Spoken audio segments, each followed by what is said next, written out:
পদ্মা সেতু যখন এদিকে হয় নাই দক্ষিণবঙ্গে, তখন হচ্ছে তার আগে কিন্তু যখন ফেরি পাবে, কিন্তু এমনও সময় ছিল যে ঘন্টার পর ঘন্টা, মানে সারা রাত ওয়েট করা লাগছে ফেরির জন্য। আর তো বিশেষ করে ঈদের সময় তো আরো কি অবস্থা, 2-3 দিন জন্য ওয়েট করছে। কিন্তু এখন হচ্ছে যাইতে কিন্তু অতটা সময় লাগে না, এখন হচ্ছে খুবই তাড়াতাড়ি চলে যাওয়া যায়।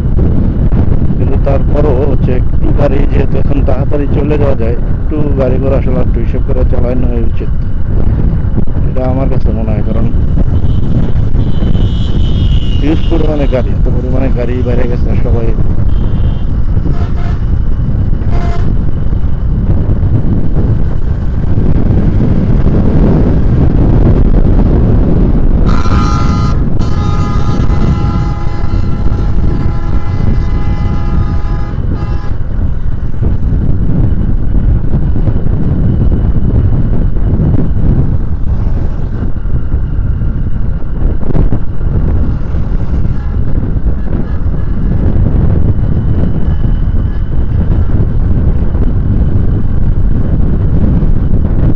হচ্ছে সাদের কলকাতা চলে আসছে।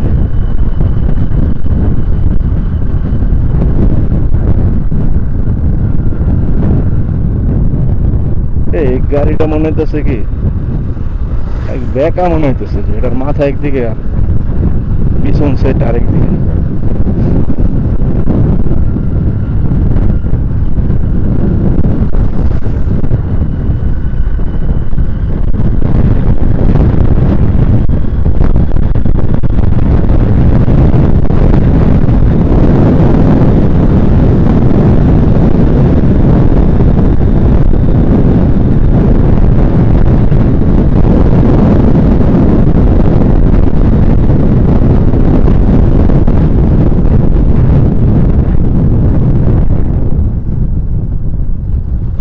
এত তাড়াহুড়া করা যাবে না ব্রাদার।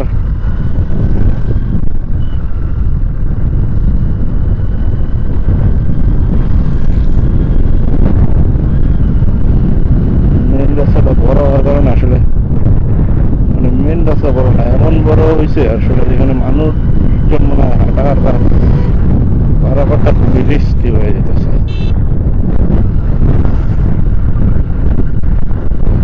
রাস্তাটা আসলেই খুবই ভয়ঙ্কর হয়ে গেছে, কারণ প্রতি জায়গায় জায়গায় হচ্ছে কোনো না কোনো স্ট্যান্ড আছে।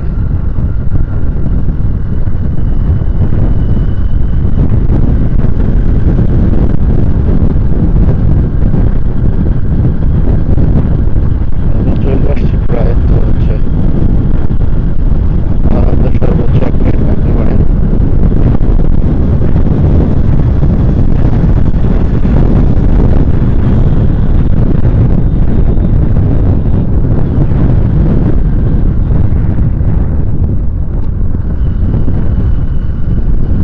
না, ভালো একটু চাপ গাড়ি ঘোড়ার।